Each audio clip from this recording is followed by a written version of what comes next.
வணக்கம். இப்போ இந்த வீடியோ ப்ரெசன்டேஷனில் நம்ம எம்சிஎக்ஸ் காப்பர் மார்க்கெட்டில் இன்றைக்கி எப்படி ட்ரேட் பண்ணலாம் அப்படின்றத பற்றி பார்க்குறதுக்கு முன்னாடி நேற்று மார்க்கெட்டில் என்ன நடந்தது நம்ம எதிர்பார்த்தோம் அப்படின்றத பற்றி பார்க்கலாம். நீங்கள் பார்த்துட்ருக்குது காப்பரோட 7 நிமிஷம் கேண்டில் ஸ்டிக் சார்ட். இந்த கேண்டில் ஸ்டிக் தான் நேற்று மார்க்கெட்டோட ப்ரைஸ் ஓப்பனிங் 374 பக்கமாக ஓப்பன் ஆகிருக்கு காப்பர் மார்க்கெட். நம்ம என்ன எதிர்பார்த்தோம்னா தொடர்ந்து மார்க்கெட் டவுன் ட்ரெண்டுக்கு சாதகமாக இருக்கும்னு எதிர்பார்த்தோம். ப்ரைஸ் ஓப்பன் ஆனதுக்கப்புறம் ஓரளவு கீழே வந்துச்சு. மறுபடியும் 376 போய் ரெசிஸ்டன்ஸ் எடுத்து நம்ம எதிர்பார்த்த மாதிரி படிப்படியாக ப்ரைஸ் வந்து சரிவை சந்திச்சு 371.5 வரைக்கும் கீழே வந்து 372.55 க்ளோஸ் ஆகிடுச்சு. சொல்லப்போனால் நம்ம எதிர்பார்த்த மாதிரி நேற்று மார்க்கெட் டவுன் ட்ரெண்டுக்கு சாதகமாக தான் அமைஞ்சிருந்தது. இன்றைக்கி மார்க்கெட்டோட ஓப்பனிங் நேற்று எங்கே க்ளோஸ் ஆச்சோ அது பக்கமே ஓப்பன் ஆகிறதுக்கு வாய்ப்பு இருக்கிற மாதிரி வெளிநாட்டில் இருக்க காமெக்ஸ் மார்க்கெட் வச்சு பார்க்குறப்ப தெரியுது. அதனால் இது ஒரு தொடர்ச்சியாக தான் அமைய போது. நம்ம ட்ரேடிங் திட்டத்தில் மாற்றம் இல்லை. தொடர்ந்து மார்க்கெட் டவுன் ட்ரெண்டுக்கு சாதகமாக இருக்கும்னு எதிர்பார்க்கலாம்.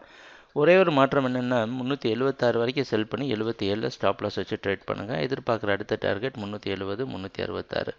ட்ரேடிங் நடக்கிறப்ப பார்ப்போம் என்னென்ன மாற்றங்கள் வருதுன்னு. எங்கள் வீடியோ ப்ரெசன்டேஷனை தொடர்ந்து பார்த்துட்டு வந்ததுக்கு மிக நன்றி, மகிழ்ச்சி, வணக்கம்.